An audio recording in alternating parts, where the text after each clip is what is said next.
Surat ring road ખાતે આવેલા umpire state બિલ્ડિંગમાં royal financial service, money solution તથા ક્વિક લોન સર્વિસના સંચાલક દ્વારા 41 જેટલા જરૂરિયાતમંદ લોકોને લાલચ આપી કન્ઝ્યુમર લોન અપાવવાના બહાને તેમના નામે ₹66 લાખની લોન લઈ ઓફિસને તાળા મારી રફુચક્કર થઈ જતા લોકો દોડતા થયા ગયા છે.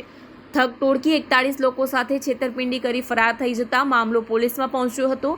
સલાબતપુરા પોલીસે આ અંગે છેતરપિંડીનો ગુનો નોંધી ઠગ ટોળકીના 3 સભ્યોની ધરપકડ કરી વધુ પૂછતાછ પણ હાથ ધરી છે. સલાબતપુરા પોલીસ સ્ટેશન ખાતે એક ગુનો નોંધવામાં આવ્યો છે.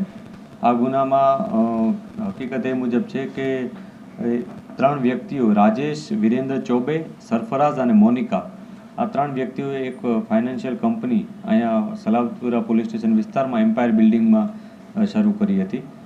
તેઓ ફાઇનાન્શિયલ સોલ્યુશન્સ એ નામની ચલાવતા હતા, રોયલ ફાઇનાન્શિયલ સોલ્યુશન્સ, જેમાં એ લોકો જુદા જુદા ગ્રાહકને લોન અપાવતા હતા.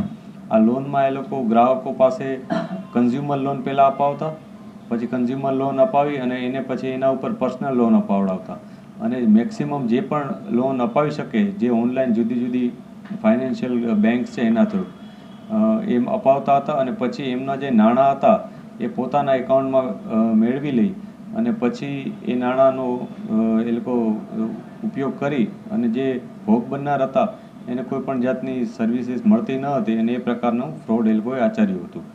આમાં જે ભોગ બનનાર છે દિલીપભાઈ ધાર્મિક, એમણે આવીને ફરિયાદ નોંધાવી હતી. એમણે અને એમના પત્નીના નામે ટોટલ 10 લાખની લોન આવી રીતના થઈ હતી. આ 10 લાખની લોનમાંથી 1 કે 2 લાખ રૂપિયા એમને પરત મળ્યા હતા, જ્યારે બાકીના 8 લાખ રૂપિયા આ જે ટોળકી છે જે ફ્રોડ આચરનાર એની પાસે હતા. આ ઉપરાંત આ લોકોએ આવા જુદા જુદા 40 જેટલા લોકોને આવી રીતના ટાર્ગેટ કર્યા છે અને લગભગ 66 થી 67 લાખની એમાઉન્ટ આવી રીતના ફ્રોડ કરી અને મેળવી લીધેલ છે. આમાં એ લોકો એક વિશેષ પ્રકારની એમો વાપરતા હતા કે જેમાં પેમ્ફલેટ એ લોકો વેચતા હતા. પેમ્ફલેટમાં એ લોકો પોતાની જે સર્વિસીસ છે એનો ઉલ્લેખ કરી અને લોકોને પોતા સુધી પહોંચાડતા હતા. એના સુધી જે લોકો પહોંચે એ લોકોને એ લોકો જે વરાછામાં એક અજય વાગડિયા કરીને છે, અજય ગુણવંતભાઈ વાગડિયા, એ ફોન બુક કરીને પોતાનું એક શોપ ચલાવે છે, ત્યાં મોકલતા હતા.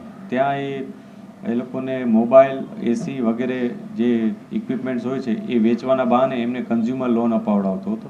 પછી ફોટો પડાવી અને કન્ઝ્યુમર લોન માટેના જે એમાઉન્ટ હતી એ અજયના ખાતામાં જતું રહેતું હતું અને આ લોન પછી જે ગ્રાહક હતા એને કોઈ વસ્તુ આપતા ન હતા, પરંતુ જે વસ્તુ જે ગ્રાહકના નામે લીધી હતી એ વસ્તુ બીજા કોઈને વેચી દેતા હતા. આ બીજો કોઈ એટલે એમનો જ પરિચિત વ્યક્તિ જે રાજુભાઈ આહિર ઉર્ફે મામા કરીને છે એને વેચતા હતા અને એ રાજુ અન્ય કોઈ વ્યક્તિઓને જે સામાન્ય ગ્રાહકો હોય અન્ય એને વેચી દેતો હતો સસ્તા ભાવે. એટલે ફોર એક્ઝામ્પલ કદાચ કોઈ 70,000ની કોઈ વસ્તુ આની પાસે આવી હતી, પોતે 50,000માં વેચી દેતો અને પછી પોતે 4 જણા એમાં ભાગ પાડી લેતા. એમાં ગ્રાહકો પાસે લઈ જનાર વ્યક્તિઓમાં સંતોષ સિંઘ અને ગોપાલ કરીને ગોપાલ મીઠાઈલાલ ગુપ્તા કરીને છે. આ 2 વ્યક્તિઓ ગ્રાહકોને ફોન બુકવાળા જે અજય છે એની પાસે પહોંચાડતા હતા. આ પ્રકારનું એક એમો વાપરી અને એક ષડયંત્રના ભાગરૂપે તમામે કાવતરું કરી અને લગભગ 66 થી 67 લાખ રૂપિયા લોકોના ફ્રોડ કરીને મેળવી લીધા હતા અને તેઓ અહીંથી નાસી ગયા હતા. પોલીસે ખૂબ જ મહેનત કરી અને 3 આરોપીઓની ધરપકડ કરી છે. એ 3 આરોપીઓમાં એકનું નામ અજય વાગડિયા, સંતોષસિંહ વાચસ્પતિસિંહ અને ગોપાલ મીઠાઈલાલ ગુપ્તા, આ 3ની ધરપકડ કરી છે. અન્ય જે આરોપીઓ છે કે જેઓ પોલીસ પકડની બહાર છે એને અત્યારે પોલીસ શોધી રહી છે. પોલીસ આમાં વધુ પોલીસ કસ્ટડી પણ અમે માંગીશું કે જેથી આ લોકોએ અન્ય કેટલા ગ્રાહકોને વિક્ટીમ બનાવ્યા છે અને બધી પૈસા ક્યાં છે એ બધી વિગતો અમે મેળવી શકીએ.